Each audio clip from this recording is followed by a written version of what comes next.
We're taking it all the way. Sing it, Bhavani. Once again, mad flavor. கலை மனிதனாக பிறந்த ஒவ்வொருவனும் அள்ளி அள்ளி பழுத வேண்டிய அமிர்தமடாது. Go ahead, Greg. Dot Tamil நேயர்களுக்கு வணக்கங்கள். இணைந்து கொண்டிருக்கின்றோம். இது பீட் பாக்ஸ் நிகழ்ச்சியினூடாக. இந்த நிகழ்ச்சி உங்கள் அனைவருக்கும் தெரியும். வார வாரம் இந்நிகழ்ச்சியினூடாக, அதாவது ஈழத்திரைகளில் நிறைய படங்கள் இப்போ ரீசெண்டாக எங்களால் பார்க்கக்கூடிய மாதிரி இருக்குது. அந்த மாதிரி படங்களில் ஒர்க் பண்ணினவர்களையும் வந்துட்டு அந்த படங்களை பற்றின சுவாரஸ்யமான விடயங்களையும் இந்த நிகழ்வினூடாக அந்த குழுவினர் இணைந்து கொண்டு பகிர்வது வழமை. அந்த வகையில் இன்றும் கூட தீப்பந்தம் குழுவினர் இணைந்திருக்கிறார்கள். அவர்களை நிகழ்ச்சிக்குள் வரவேற்கலாம். வணக்கம். வணக்கம். ஓகே, அதாவது இப்போ உங்களுடைய படம் ரிலீஸ் ஆகி சக்ஸஸ்ஃபுல்லாக ஓடிட்டு இருக்குது.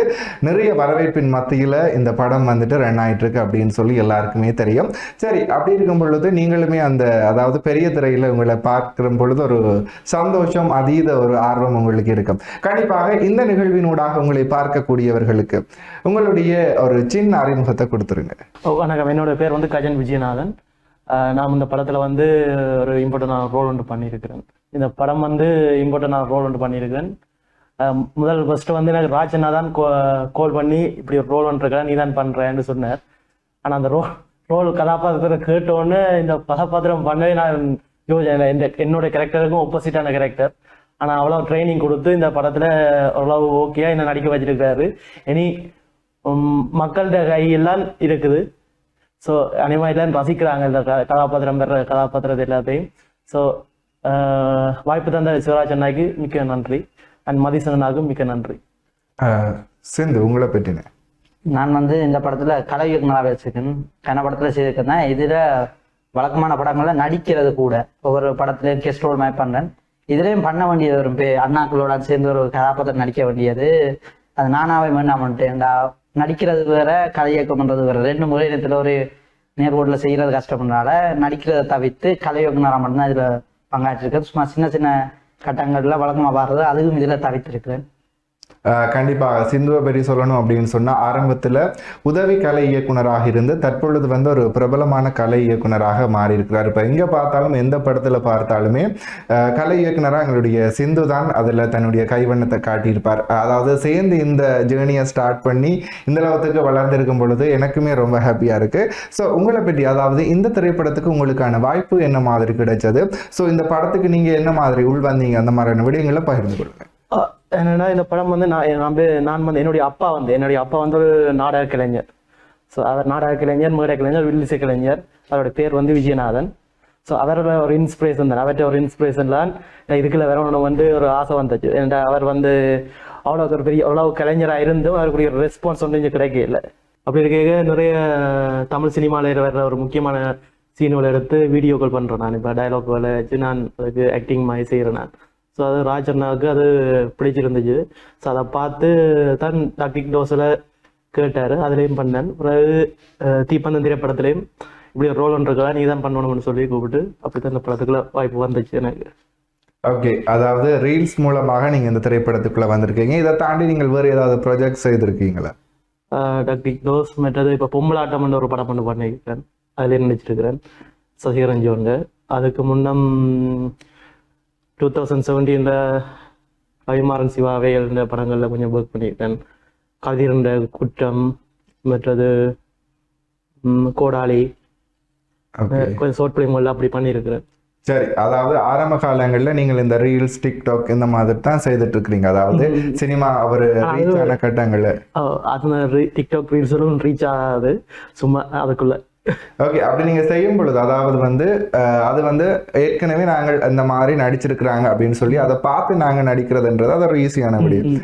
பட் அதை வந்துட்டு இப்போ நாங்கள் சினிமா துறை அப்படின்னும் பொழுது அது கொஞ்சம் சற்று டிஃப்ரெண்ட். அப்படின்னு சொன்னால் அது வந்து நாங்கள் தான் அந்த கேரக்டரை வந்து மேட் பண்ணணும் இல்லையா?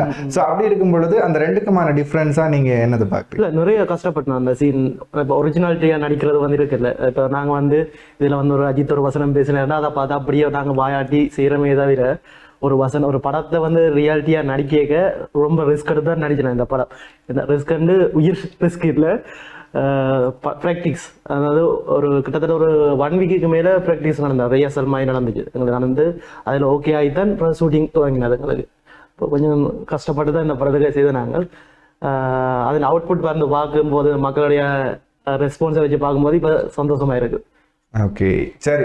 சிந்து, அதாவது நீங்கள் நிறைய திரைப்படங்களில் கலை இயக்குனராக ஒர்க் பண்ணிட்டு இருக்கிறீங்க. ஸோ இந்த தீப்பந்தத்தினுடைய அந்த ஒரு விஷுவலைஸ் அப்படின்றது கொஞ்சம் சற்று டிஃப்ரெண்டாக இருந்தது. அதாவது கொஞ்சம் பழைய காலங்களில் காட்டின மாதிரி அந்த விஷுவல்ஸ் எங்களால் பார்க்கக்கூடிய மாதிரி இருந்துச்சு. ஸோ இதுக்காக நீங்கள் என்ன மாதிரி எஃபர்ட் பண்ணீங்க? உங்களுடைய கலை இயக்கத்தில் வந்து என்ன மாதிரி பெஸ்ட்டாக கொடுக்கலாம் அப்படின்னு சொல்லி என்ன மாதிரி திங்க் பண்ணீங்க அண்ட் என்ன மாதிரி அவுட்புட்டை கொடுத்தீங்க? இந்த படம் வந்து எனக்கு செய்த படத்திலே பெஸ்ட்டுன்னு சொல்லுவேன். ஏண்டா நான் வழக்கமாக செய்கிற படம் ஒவ்வொரு காலகட்டத்தோட முடிஞ்சிடும். குமரி கண்ட குமரன் செய்திருக்கேன். அது தொல்லியல் காலம் தொல்லியல் மட்டும்தான். இடையக்க ஒரு சொட்டு காலம் இந்த காலம் வந்துச்சு. வேற முகுத்திப்பூ ஊழியெல்லாம் செய்ததெல்லாம் ஊழியிலும் கொஞ்சம் கால டிஃப்ரெண்ட் காட்டினாங்க. அவ்வளோ பெருசா இல்லை, அப்படியே படத்தோட அப்படி இதோட போச்சு. இது வந்து கொஞ்சம் கூடினது. விஷுவலைஸா பார்த்தோம்னா ராச்சனா ஃபர்ஸ்ட் சொல்லியிருக்க இந்த படத்தை பொறுத்த வரைக்கும் உனக்கு ஆர்ட் வேலைன்றது கூட நீ வழக்கமா செய்தோட கூட இல்லை. நானும் வழக்கம் போலன்னா நான் சொல்றது வழக்கமா எல்லா டேரக்டர்னா, ஆனா போய் ரொம்ப கஷ்டப்பட்டேன்னா இந்த படத்துக்கு தான் கணக்கு கஷ்டப்பட்டது. ஒவ்வொரு விஷயத்திலையும் பார்த்து கஷ்டம். சின்ன டீட்டெயிலிங் பிழைச்சாலும் கதை மாறிடும். ஏன்னா கதை காலகட்டம் பீரியட் என்றேக்க 90ஆம் ஆண்டு 2000ஆம் ஆண்டு குறைந்து அப்படி ரெண்டா பிரிவிடாது.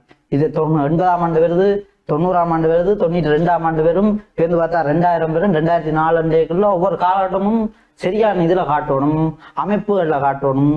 அவங்க கொஸ்டின் சைட் ஒரு பக்கத்தால போச்சுன்னா எனக்கு அந்த காட்டுறதுன்றது ஒரு வித்தியாசமான வேலையா இருக்கு. வித்தியாசமோட கடினமான வேலை. அது கொஞ்சம் கஷ்டப்பட்டு செய்தேன். அதை விட அது சரியான வழியாடு. ஏன்னா எனக்கு ஸ்கிரிப்ட் வாய்ச்சு செய்தாலும் அது சரியான ஞாபகங்கள் இருக்காது. இதுக்கு இந்த ஒவ்வொரு கட்டும் மதிசனையா இருக்கட்டும் ராஜனையா இருக்கட்டும் ஞாபகப்படுத்தணும். இல்லை உனக்கு இது இந்த கதைக்கு அப்புறம் இப்படி போய் இது இந்த காலகட்டத்தில் வரும், அதுக்கேற்ற மாதிரி செய். பேச்சும் வாங்கியிருக்கிறேன், அது வேறு. அது என்னோட தனிப்பட்ட ரீதியானது, நான் செய்த தொழில் தான். ஆனா அந்த பேச்சுன்றது ஒரு வேலைக்கான இதாத்தான், ஒரு அறிவுறுத்தலாத்தான் நான் பார்த்தது. ஏன்னா எந்த இது எனக்கு அனுபவ ரீதியா பார்க்கும்போது வேலோட வேலை செய்தது 2வது படம். முதல் படம் டாக்டர் க்ளோஸ்ன்றது நான் முழுநில படத்துல 2. அதுக்கப்புறம் கணக்கு லீவுக்கு அப்புறம் ஒரு 7 படத்துக்கு பிறகு திருப்பி வேலோட செய்யறேன். அந்த 7 படம் செய்துட்டேன் தானே, என்ன அதெல்லாம் 7 படம் செய்தான் நெஞ்ச விரைக்கல அந்த இதோட வந்த இடத்துல நீ 7 படம் செய்தாலும் இதன்றது ஒரு டாக்குமெண்ட்ரி படம் ஆயிட்டான். ஒரு டீட்டெயிலிங்கோட செய்யக்க நான் அந்த இடத்துல நின்றுருக்கேன். அந்த டாக்டர் க்ளோஸ் செய்த படத்திலேயே நின்றுட்டு அந்த இதோடய வந்துட்டு பார்க்க இல்லை இன்னும் வளர வேண்டியது கணக்கே இருக்குன்றது எனக்கு அதுக்கப்புறம் தான் தெரிஞ்சது. தேடுதல்ன்றது தேவைன்றது தெரிஞ்சது இதில். ஓகே, கண்டிப்பாக. அதாவது உங்களுடைய அந்த ஆர்ட் ஒர்க் அப்படின்றது இந்த படத்தில் மிகவும் துல்லியமாக எங்களால் பார்க்கக்கூடிய மாதிரி இருக்குது. அந்த அளவுக்கு டீட்டெயிலிங்காக அண்ட் அந்த கால டிஃப்ரென்ஸ் எங்களால் உணரக்கூடிய மாதிரியான வகையில் தான் உங்களுடைய ஆர்ட் டைரக்ஷன் அப்படியே வந்து பக்காவாக பண்ணியிருந்தீங்க. சரி, தொடர்ந்து நிகழ்ச்சியினூடாக இணைந்திருக்கலாம். ஸோ நிகழ்ச்சியிலே சிறியதொரு விளம்பர இடைவேளை. நிகழ்வினூடாக இணைந்து கொண்டிருக்கிறோம். இது பீட் பாக்ஸ் நிகழ்ச்சி. ஸோ நிகழ்ச்சியிலே கேள்விகளை தொடரலாம். அந்த வகையில் கஜன், ஸோ நிறைய டிரெக்டர்கிட்ட நீங்கள் வந்துட்டு அப்படியே டிரெக்ஷன் எல்லாம் பார்த்து பழகி வந்திருப்பீங்க. ஸோ இந்த படத்தில் உங்களுக்கு டிரெக்டருக்கும் உங்களுக்குமான அந்த ஒரு புரிந்துணர்வு எப்படி இருந்தது? ஸோ உங்களோட டிரெக்டர் என்ன மாதிரி உங்கள்கிட்ட இருந்து வேலை வாங்கினார், அந்த மாதிரியான விடயங்களை சொல்லுங்க. அதை வந்து நான் சினிமா பற்றி நிறைய விஷயம் அறிஞ்சு வச்சிருந்தேன். ஆனால் இங்கே வந்து பார்த்தோன்னா ஒப்போசிட்டாக வேற மாதிரி இருந்தேன். நாங்கள் அறிஞ்சு வச்சிருக்க ஒரு விவரம் இருக்குல்ல, நாங்கள் சினிமாண்டா இப்படி தான் போனோமா, சரி வசனத்தை நடிச்சோமா படுற அந்த மைண்ட் செட்டை இந்த டிக்டாக் வீடியோக்கள் பார்த்துட்டோம் செய்துட்டோம். அங்கே என்ன வசனத்தை பேசுறதானே வீடியோ எடுப்பான். ஆனால் அங்கே போனா தான் தெரிஞ்சுது ஒவ்வொரு சீனுக்கும் அவ்வளோ மினாக்கெடுத்து ஒரு சீன் எடுக்க ஒரு இது ரியாக்ஷனும் பெர்ஃபெக்டாக பார்த்து கொண்டு போயிடும். அது ஒரு பெர்ஃபெக்டான ஒரு நாங்கள் செய்கிற ரோல் வந்து பெர்ஃபெக்டாக வரணுமென்று எதிர்பார்க்கறதுல சிவராஜன்னா வடிவா வேலை வாங்க வரங்கல்ல. என்னடா சொல்லுவார், அடே நான் உன்னோட எதிர்பார்க்கறது இதுதான், இதைத்தான் நீ கொண்டு வரணும், ஆனால் உன்னுடைய ஸ்டைலில் இருக்கணும், அதுதான் சொல்லுவார். ஒவ்வொரு சீன்லேயும் அவ்வளோ பெர்ஃபெக்ஷன் இருக்கு பண்ணைக்க. அதை விட டென்ஷன் படாம பார்த்துக்கணும். படத்துல நான் சுற்றி இவ்வளோ ஆர்டிஸ்ட் நடிக்கிறோம்டா அதில் கூட டென்ஷன் படுறாலும் நான் அதான் இருப்பேன். மச்சான் டென்ஷன் படாத, இதுதான் சீன் பண்ண, இது உண்ட இது அடிச்சு விடு அவ்வளோதான். என்னை ஒரு சொந்த தம்பி மாதிரி ட்ரீட் பண்ணாங்க. அவர் மட்டும் வண்டியில் மதிசன் நாம கொண்டு எல்லாரும் கொஞ்சம் நாங்கள் டவுன் ஆகிற டைமில் எங்களுக்கு ஒரு மோட்டிவேஷன் கொடுத்து அப் பண்ணி விடுற இதில் இருந்தார். ஸோ அந்த வகையில் சிறந்த அனுபவம். டிரெக்டர் விட ஒரு நல்ல ஒரு அண்ணன் என்றதான் என்னால் ஏற்றுக்கொள்ள முடியும் சிவராஜன். கண்டிப்பாக இந்த படம் இப்போ வெற்றிகரமாக ஓடிட்டு இருக்கு அனைத்து திரையரங்குகளையும். கண்டிப்பாக இந்த படத்தை பார்த்துட்டு உங்களுக்கு என்ன மாதிரியான அப்ரிசியேஷன் கிடைச்சது? ஸோ உங்களுடைய குடும்ப உறவுகளாக இருக்கட்டும், உங்களுடைய நண்பர்களாக இருக்கட்டும், என்ன மாதிரியான விடயங்கள் உங்களுக்கு பகிர்ந்து கொள்றாரு? படத்துல ஒரு ரோல் பண்ணா, அந்த ரோல் வந்து ஒப்போசிட்டான ரோல். அப்ப எல்லா ஃப்ரெண்ட்ஸ் சொன்னாங்க, என்னடா வச்சான் இப்படி ரோல் பண்ணி இருக்கிற, என்ன இவனுக்கு கல்யாணம் நடக்குமோ இதுக்கு பிறகு அப்படி ஒரு டிசைன்ல சத்யா மச்சா இந்த கேரக்டருக்கு எனக்கு சம்மந்தம் இல்லை. டிரெக்டர் எல்லாம் ஒர்க், எல்லாம் டிரெக்டர் ஒர்க், மதிசனான ரைட்டிங், அவ்வளவுதானே தவிர இந்த கேரக்டருக்கும் எனக்கும் துளி சம்பந்தம் கூட கிடையாது. நடிச்சது மட்டும்தான் என்னுடைய வேலை. நிறைய ஃப்ரெண்ட்ஸ் என்ன மோட்டிவேட் பண்ணாங்க, நிறைய சப்போர்ட் பண்ணாங்க, நல்லா பண்ணியிருக்கிறான்னு சொன்னாங்க. ஸோ மகிழ்ச்சியாக இருக்குது. அதாவது திண்ணையில இருந்தவனுக்கு திடுக்கிட்டு வந்தது அவன் வாழ்க்கை இந்த மாதிரி சைட் ரோல் பண்ணவனுக்கு ஒரு மெயின் ரோல் ஒன்று வந்திருக்கு. ஸோ ரொம்ப சந்தோஷமா இருக்கு. வாய்ப்பு தந்த எல்லாருக்கு நன்றி. அதாவது அந்த ஒரு ஆனந்த கழிப்பங்களால் உணரக்கூடிய மாதிரி இருக்கு. ஸோ நல்ல ஒரு விமர்சனம் உங்களுக்கு வந்து எழுந்திருக்கு அப்படின்றத உங்களுடைய கருத்துக்களின் ஊடகங்களால் கணிக்கக்கூடிய மாதிரி இருக்கு. அதாவது சிந்து அப்படின்னும் பொழுது நிறைய படங்கள்ல ஆர்ட் டைரக்டராக ஒர்க் பண்ணாலும் கூட அவர் ஆரம்பத்தில் சொன்னது மாதிரி கெஸ்ட் ரோல் அங்கே இங்கே வந்துட்டு போவார். ஸோ இந்த படத்துல நம்மளால சிந்துவை பார்க்க முடியாமல் இருந்தது. ஏன், என்ன காரணம்? வேலை பிரசர். இது மற்ற படங்கள மாதிரி இல்லை. நான் சொன்னேன், வேலை என்பது கூடி கூடி போகும். என் ஆரம்பத்திலேயே மதிசன ராஜனாக்களோட ஸ்டோரி டிஸ்கஷன்ல இருக்கும்போது எனக்கு ஒரு கேரக்டர், அது யாருன்னு சொல்லி ஒரு கேரக்டர் எந்த பேர் தான் அதுக்கு படத்திலே இருக்கு, சிந்தியன் எங்க நவர் பண்ணிக்கிறார், நஜாத் அண்ணா பண்ணது அந்த ரோல். அதுக்காக அந்த பேர் வச்சது.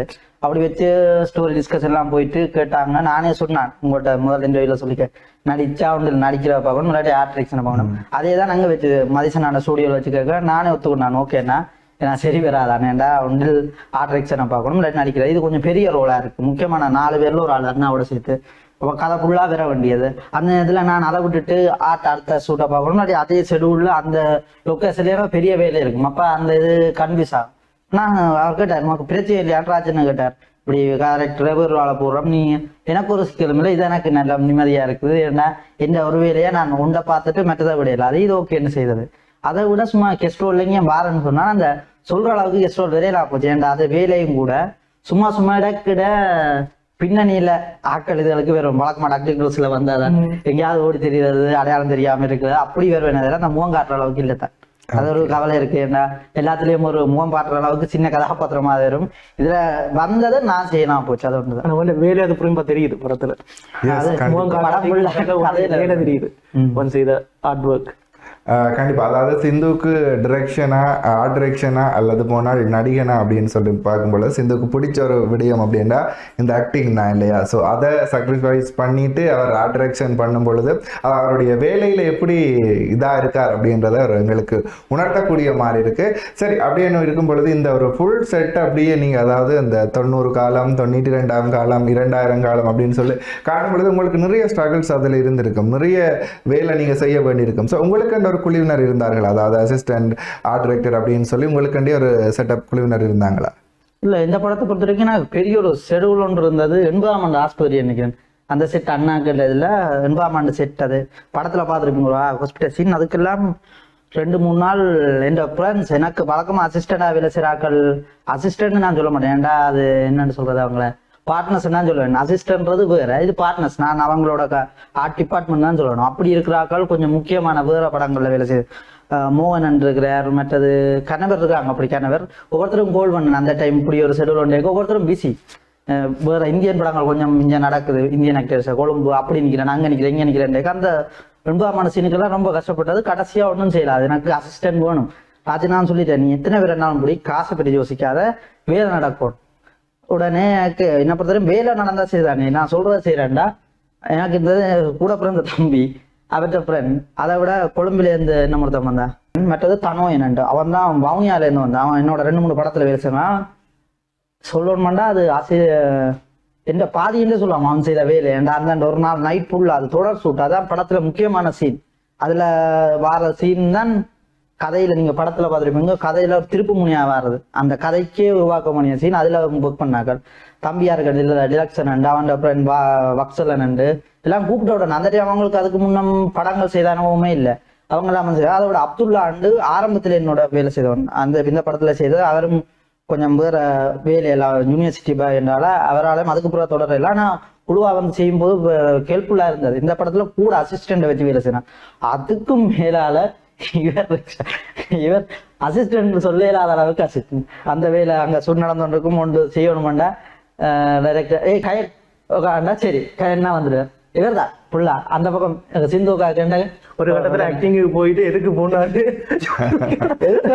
இவற்றை கட்டத்தை தவிர மிச்சம் எல்லாத்துலயும் ஆர்ட் டிபார்ட்மெண்ட், இவர் ப்ரொடக்ஷன் டிபார்ட்மெண்ட், வேற என்ன ப்ரொடக்ஷன் டிபார்ட்மெண்ட்ல இல்ல வேலை செய்யறது ப்ரொடக்ஷன் டிபார்ட்மெண்ட்ல வந்து ஹெல்ப் பண்ணுவார்.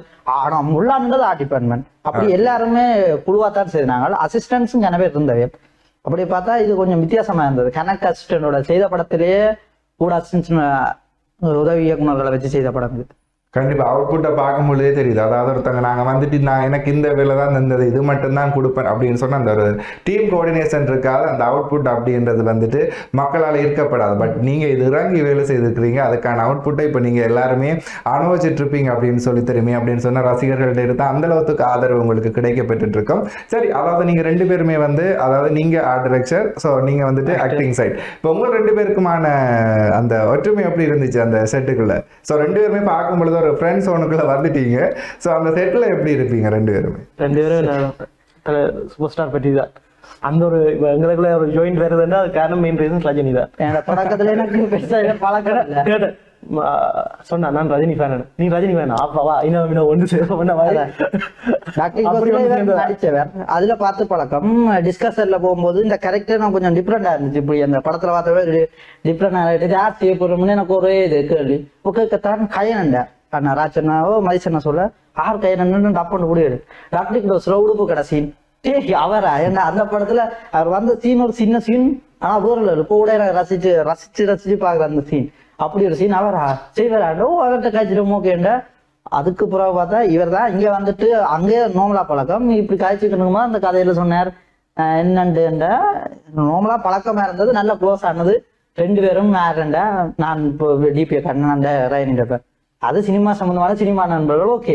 அவர் மண்ட அது ஒரு தனி போனி. அங்க அவங்க எல்லாரும் ஒரு செட்னா நாங்க ரெண்டு பேரும் ஒரு தனி சார். இவர் நடிச்சுட்டு வந்து இப்படி இருந்தது அப்படி இருந்தா இருந்தேன். யோ பயப்படாயா நீ நல்லா நடிக்கிறாயோ ஏன் டென்ஷன். அண்ணாக்கள் சொல்லுவாங்க, அவங்க அட்வைஸ் பண்ணுவாங்க நீ டென்ஷன் ஆதானே. நான் அஞ்சால போசனா ஐயோ நீ நல்லா நடிக்கிற ஏனையா சும்மா சும்மா எல்லாம் டென்ஷன் நாங்க தனி தனியா ஒரு சீனுக்கு ப்ரிப்பரேஷன் பண்ணிடுவான். ஒரு இதை வை இந்த சீன் டை வேற லெவலில் பண்றோம் மைண்டுக்கு ஒரு ஆக்டிங் போய் கொண்டு இருக்கும்.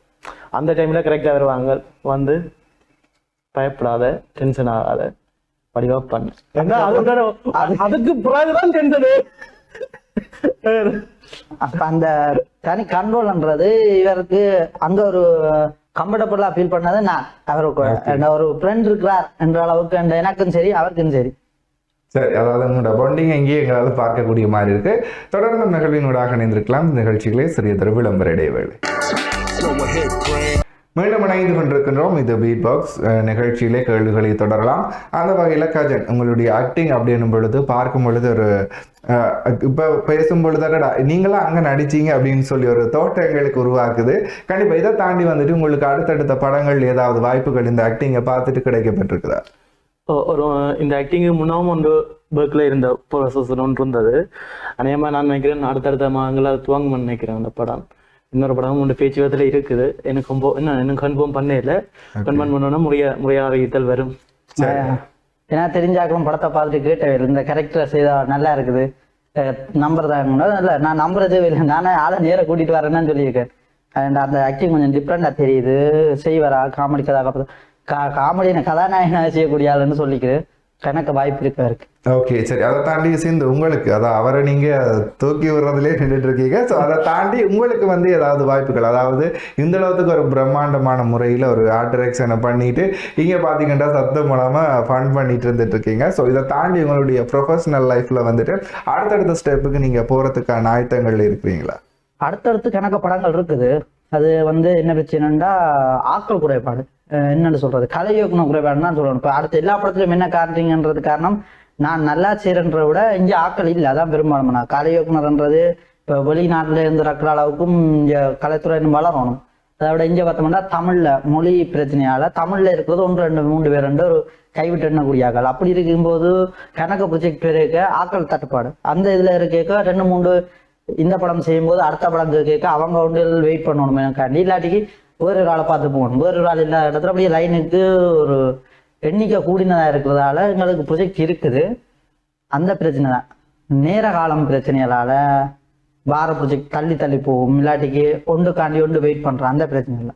ஓகே சரி. இதை தாண்டி தீப்பந்தம் திரைப்படத்தில் கஜல், நீங்கள் அதாவது இந்த ஒரு சீனு எடுக்கும்போது ரொம்ப கஷ்டப்பட்டீங்கடா, இது என்னால் பண்ணவே முடியாது அப்படின்னு சொல்லிட்டு நான் நிறைய டேக் போய் ஸோ எடுத்த ஒரு சீன் அப்படின்னு சொன்னால் எந்த சீனை சொல்லுவீங்க? அந்த சீனில் நடைபெற்ற சுவாரஸ்யமான சொல்லுங்க. அது சீன் என்னென்னா, ஒரு சீன் உண்டு, அந்த அந்த 4 பேர் சுற்றி இருந்து கதைக்கிற மாதிரி ஒரு சீன். அதில் வந்து வசனமெல்லாம் ஓகேயா சொல்லிட்டேன், ஓகே ஓகே சும்மா லைட்டாக இப்படி இருக்க திரும்பி பார்க்கும், திரும்பி பாடுறான்னு சொன்னா அது நோம்பல கேஷுவலா வருது இல்ல, திரும்புறா சொல்ற விளங்கிடா. நாங்கள் ஒரு கட்டத்துல ராஜினா டென்ஷன் ஆகிட்டுது, மச்சான் விளாங்க உன்னால முடியும், ஒரு காசு நோம்பல திரும்பி பாடுறான்னு அதுங்க வருது இல்லை. கிட்டத்தட்ட ஒரு 10-12 டேக்கு கிட்ட போச்சு, திரும்பி பார்க்கறது மட்டும்தான். அப்ப அது ஒரு கொஞ்சம் கஷ்டப்பட்டு அந்த இடத்துல கொஞ்சம் கஷ்டப்பட்டான் திரும்பி பார்க்கறது அதுக்கு நிறைய பேருக்கு அதாவது இந்த டயலாக் டெலிவரியில தான் நிறைய டேக் போய் நான் கேள்விப்பட்டிருக்கிறேன். இந்த திரும்பி பார்க்கறதுல டேக் போன ஆளுதான் நீங்களா தான் இருப்பீங்க. சரி, அதை தாண்டி நிறைய ஃபன்னான விடயங்கள் அங்கே நடந்திருக்கும். ஸோ இவ்வளவுதான் ஷூட்டிங் அப்படின்றது ஒரு பிஸியாக போயிட்டு இருந்தாலும் கூட ஏதோ ஒரு விடயத்தில் நாங்கள் வயிறு குழுங்க சிரிக்க மாதிரியான ஏதோ ஒரு விடயம் அப்போ இல்லாட்டி கூட நாங்கள் அதை பிறகு நினைச்சு சிரிக்கக்கூடிய மாதிரி ஒரு சீன் நடந்தே இருக்கும். ஸோ அப்படி உங்கள் 2 பேருக்கும் ஏதாவது இன்சிடென்ட் இந்த ஷூட்டிங் ஸ்பாட்ல நடைபெற்றுச்சு? எனக்கு நடந்தது இவனால காவல நடிச்சாமத்துல தெரியவன் பேர் மாதிரி உனக்கு அவன் கண்ணாடி பயப்படுத்தியது வந்தான். அந்த டைம்ல நாங்க வேற ஒரு ஜோன்ல இருப்போம், திடீரென்னு வந்து பயப்படுத்துவான், அண்ணன் நான் தான் பயப்படாத கத்தாது, திடீரென்னு இப்படி கேஸ்டைலும் இப்படி கண்டிதுல இருக்கு 12-1 மணிக்கெல்லாம் வந்து வெட்டி இருக்கிறான். அப்படியா நான் ஷெடியூல் படி சீன்ல ஒரு சீன் வரும், கண்ணாடி பாக்குறது. இவர் நான் கண்ணாடி பின்னுக்கு நின்றுட்டு டப்பண்டு வேற கன்ஃபியூஸ் ஆயிட்டது, என்ன எந்த மூஞ்சியா நான் இந்த வேலை பிரேம் கங்கால பிரேம்னா பிரேம் கங்கால எந்த வேலை நான் பார்க்கும்போது திடீர்னு பிரேமிலே பயந்துட்டாரு. எந்த பக்கம் பாத்தீங்கன்னா இவரை பற்றி தான் நானும் சொல்லணும். படத்துல வர கதாபாத்திரம் தான் இல்லைன்னு ஆனா அரவாசி நடந்தது அப்படித்தான். ஒரு யூனிவர்சிட்டி சொல்லல, அதுல எடுத்த எல்லா டேக்கும் 1 டேக் தான், மொத்தம் எல்லாம் 12 டேக்லாம் சொன்னேன்ல, அதெல்லாம் கேர்ள்ஸோட கதைக்கிறதா. கேட்டா தான் நடக்கும், அண்ணா எனக்கு கேர்ள்ஸ் கதைக்க வராது, பாய்ஸோட என்ன சீன் வைங்கோன்னு திருப்பி டைரக்டர் எல்லாம் கேட்டுட்டு அங்க பார்த்தா கேர்ள்ஸோட கதைக்க எல்லா சீனும் 6 தெரியாத கேர்ள்ஸ் எல்லாமே படப்படாண்டு ஏதோ காய்ச்சி கொண்டு இருப்பேன். சீனும் நாங்க எடுத்துக்கிட்டே இருக்கோம். எடுத்து என்ன காய்ச்சிங்கன்னு கேட்டா அந்த பிள்ளைன்ற பேர்ல இருந்து அந்த பிள்ளைன்ற போன் நம்பர்ல இருந்து ஃப்ரெண்டின்ற பேர் வரைக்கும் எல்லாம் தெரியும். போகும்போது பாய் கஜனா கஜனால அந்த பிள்ளைய பேரை சொல்லி அது பேர் சொல்லக்கூடாது, அந்த பிள்ளைய பேரை சொல்லி பாய், அது ஃப்ரெண்டுக்கு பாய், அப்படியெல்லாம் நடந்திருக்கு. ஆனா கேட்டா அந்த கதாபாத்திரமாய்த்தான் வார அவ்வளவுதான் படத்துல வாரமாய்த்தான் நான் வெளியில காட்டிக் கொள்றேன். இதோட சரி உங்களோட சாப்டர் க்ளோஸ். சரி, இதை தாண்டி அதாவது சிந்து அவர் சொல்லியிருந்தாரு உங்களோட ஹேர் ஸ்டைல பார்த்து ரொம்ப தான் பயந்தேன் அப்படின்னு சொல்லி. ஸோ இந்த ஹேர் ஸ்டைல் ரொம்ப நாளா நீங்க மெயின்டைன் பண்றதை பார்க்கக்கூடிய மாதிரி இருக்கு. என்ன ரீசனுக்காக? அதாவது நீங்க ஆக்டிங் இன்ட்ரெஸ்ட் அப்படின்னு சொல்லியிருக்கீங்க. ஸோ ஏதாவது ஆக்டிங்குக்காக ஒரு தயார்படுத்தலாம் இது? இல்ல, தொடக்கத்தில் வழக்கத்துக்குன்னா சும்மாதான். அதை விட ஆக்டிங்கோட ஒரு தனிப்பட்ட ரீதியா ஒரு ஓரவஞ்சனை இருக்குது.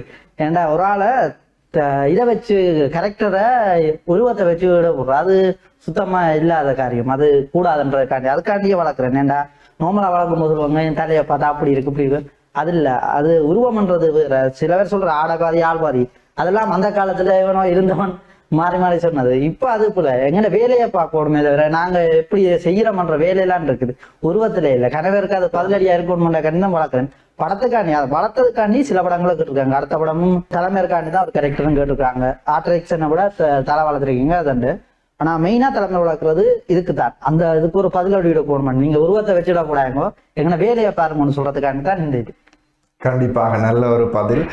இதை தாண்டி இந்த நிகழ்வினூடாக இறுதியாக நீங்கள் ஏதாவது விடயத்தை பகிர்ந்து கொள்ள வேண்டும் உங்களுடைய நேயரோட சரி, அல்லது போனால் நீங்கள் ஏதாவது ஒரு விடயத்தை உங்களுடைய படம் சார்ந்தும் உங்களுடைய குழு சார்ந்தும் இங்கே பதிவு செய்ய வந்திருப்பீர்கள், அப்படி ஏதாவது ஒரு விடயம் இருந்தால் பகிர்ந்து கொள்ளலாம். என்னன்னா இந்த படம் இப்போ திரையரங்கில் ரிலீஸ் ஆகி வெற்றிகரமாக ஓடிக்கொண்டிருக்குது. ஸோ தொடர்ந்து உங்களுடைய ஆதரவு எங்களுக்கு வேணும். ஏன்னா நாங்கள் வந்து எங்களுடைய மக்களுடைய மனநிலை வந்து ஒரு கல்வின்றது முக்கியமான விஷயம்தான். ஆனால் ஒரு கல்வியும் கலையும் சேர்ந்தான் ஒரு இது.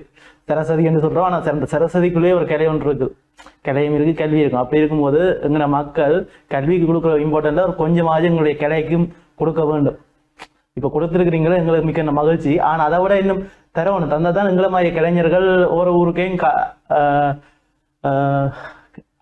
நிறைய கலைஞர் பேர் இல்லாம இருக்கிறாங்க, அந்த நல்ல நல்ல கலைஞர்கள் இருக்கிறாங்க. அப்படியான கலைஞர்களை ஊக்குவிக்க வேண்டியது எங்க ஊர் மக்களுடைய வேலை. ஸோ அதற்கு செய்வீங்கன்னு நம்புறோம்.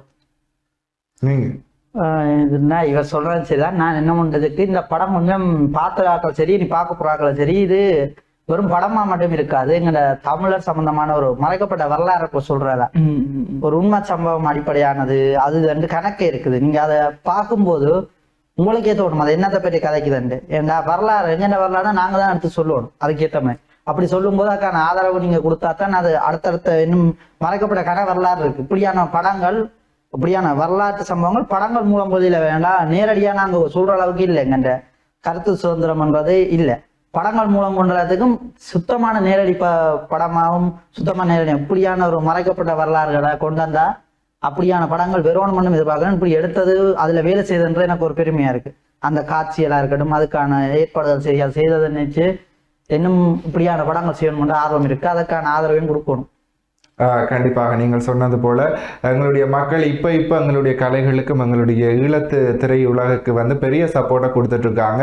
தொடர்ந்தும் இது போன்ற எங்களுடைய கலைஞர்களுக்கும் அவர்களுடைய படைப்புகளுக்கும் ஆதரவை கொடுக்க வேண்டும் என்று இந்த நிகழ்ச்சி சார்பாக மீண்டும் மீண்டும் வலியுறுத்தி கொண்டு மற்றும் ஒரு நிகழ்ச்சியில் இது போன்ற திறமையான கலைஞர்களுடன் உங்களை சந்திக்கும் வரை உங்களிடத்திலிருந்து விடைபெற்று செல்லும் நான் உங்கள் ராஜ். நன்றி நேயர்களே.